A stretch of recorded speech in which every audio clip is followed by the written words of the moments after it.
Hey guys, this is Matt for Creative, and today we're talking about the new Polaroid i2. Unfortunately, I did not get this as a pre-release, although I've gotten the other cameras as a pre-release before, as you've seen in the other videos, but this is something that I had to talk about. My most popular videos on this channel are instant cameras, and you've kind of heard me in the past go through all of my instant cameras, the Now Plus, the Generation 2, you can see this here. I have them just hanging around here. I have, like, as a short story, just before we go into the talking about the i2, I've fallen out of love with 35mm film photography. After my professional camera broke and it was going to cost like $400 to fix it, I was like, no, I'm not going to do this right now. And development costs and all of that is just a little bit too much. Instant film is the only thing that has preserved my love for real film photography. But Polaroid has always been this temperamental thing where the temperature will do something to it, or the conditions that you're in will do something to it, or the camera itself will not know how to read a situation properly. So that means that when you use a Polaroid camera, you are going to be getting, I would say, a more artistic, vintagey looking piece that doesn't have the consistency that, let's say, an Instax camera, or at least the film, does.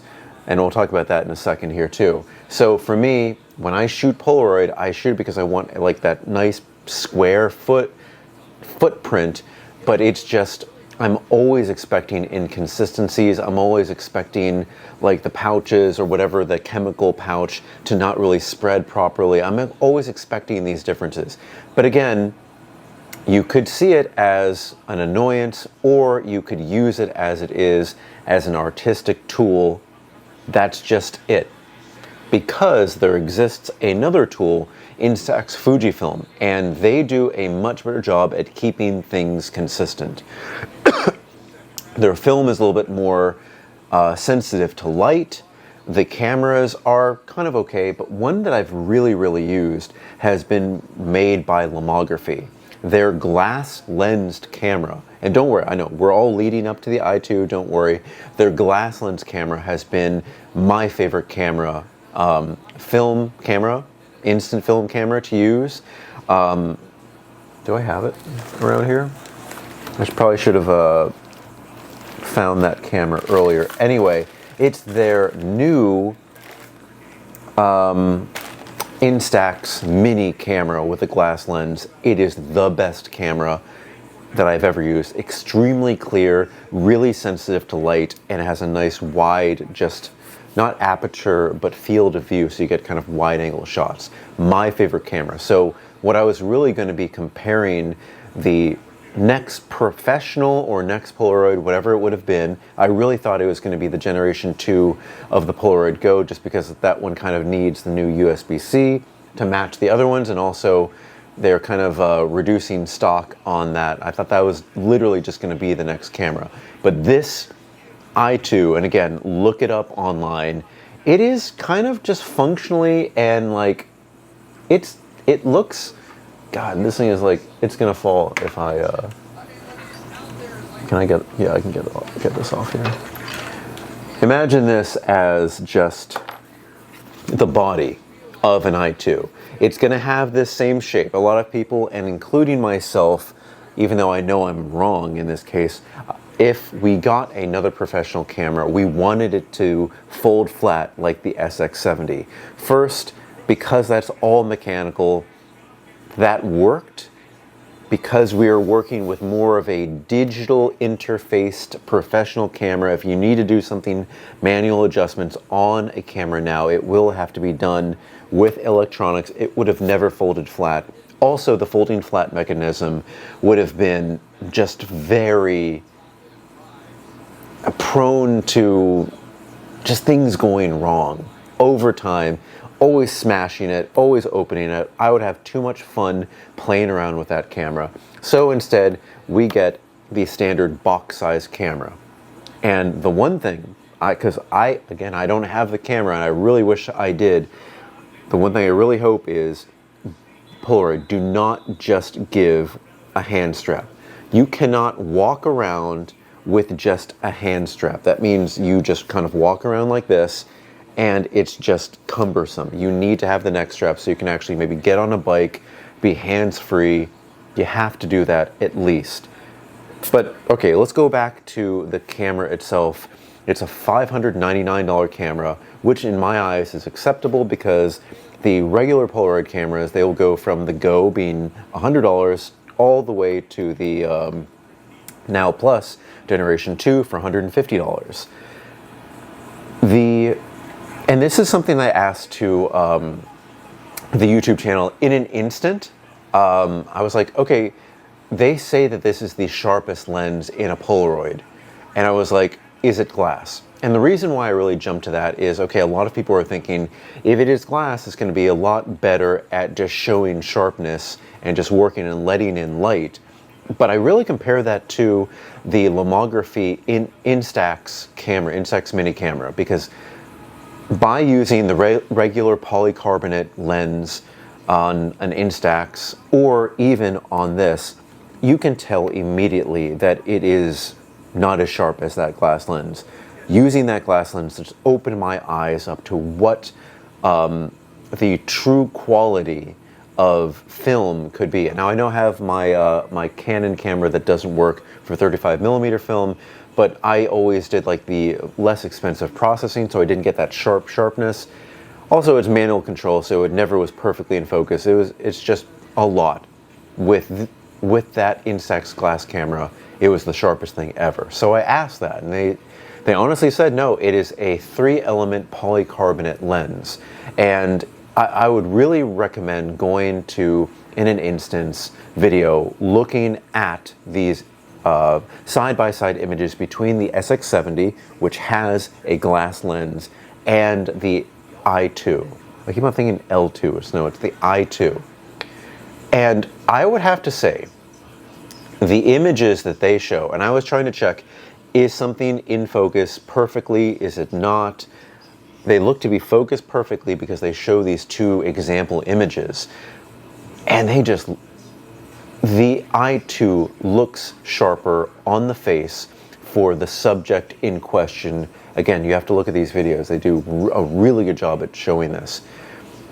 Again, the colors themselves are muted. They are vintage out of the box. I always describe it as that.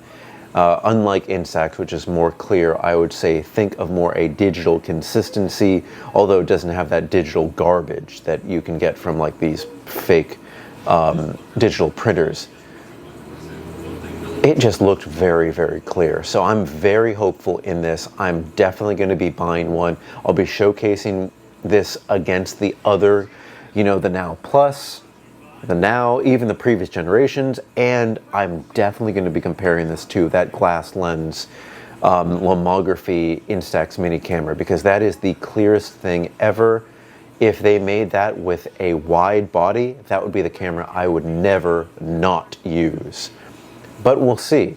I saw online that they had a bundle for the new i2 with a leather strap. That would be amazing. And also they are including, again, not sponsored, but you can use the little link in the description below to get 10% off. You can get a bundle that either includes 1 pack of film for $5.99 with the camera or 3 packs of film. And I'm like, this doesn't make sense, but okay, I guess they're just trying to push this. But it's really, really cool. I want to get my hands on this as soon as possible. Again, a little disappointed I don't have anything to show you here today, but as I've been watching videos from In an Instant, Kai W, Engadget, and everybody seems to have had this camera for weeks, which upsets me. I would have liked to have this video out earlier, but I would say film in general has gone down the deep end because of the price of 35mm film going up so much. The interest in instant photography has also waned as well. Like, I run a store, I stock Polaroid film and Instax film, and that demand, even over the summer when it should have been the greatest, has waned. This camera is going to do more because it's going to get professionals really interested back in, and I have to say, Polaroid and Instax film, they've been one of the key players that has not really raised the price significantly. Instax Mini, I know, has raised the price a little bit, but actually I don't believe Polaroid has gone up in price at all. So it's always been a little bit expensive, but compared to what inflation has pushed other things, it's not as expensive as it was. So I would say, if you have a regular camera and you're okay with something that's around $100 to $150, stick with that. But if you were a professional really chomping at the bit to get something that is really high in quality, this is how you get it. And again, this is not sponsored by Polaroid, so if I do have a suggestion for a glass lens instant camera, look up that Lomography glass lens Instax Mini camera, because it doesn't have a lot of manual functions, but the clarity and light sensitivity of that glass lens really does kind of change things. But these are two very different animals. But I do like to compare things. You know, people are always looking at what to spend their money on, and you can literally look at anything out there just to compare. Anyway, guys, if you have any comments or questions, put it in the comments section below. Again, I'm sorry I don't have anything physically, but this is something that's really interesting. I've tried to do my due diligence and look through everything that's out there, and I really think that $599 for this professional camera, and I could really call it professional, even with a polycarbonate lens. It's at an f8, and I think 98 millimeters, which is equivalent to around 50 millimeters for a 35 millimeter camera. And I think that's 2.8 equivalent, an aperture of 2.8. It's going to be good. I'm going to see if I can get the same results that I expect from a professional camera with this type of lens too. I'm going to be shooting in low light conditions and just trying my best to kind of push it to the max. But yeah, sorry, tangent. Put everything in the comments section below. Don't forget, I'm on Instagram and Threads at M8B9. You can email me at creativenyc2023@gmail.com. Thank you so much for watching, guys. I will see you next time.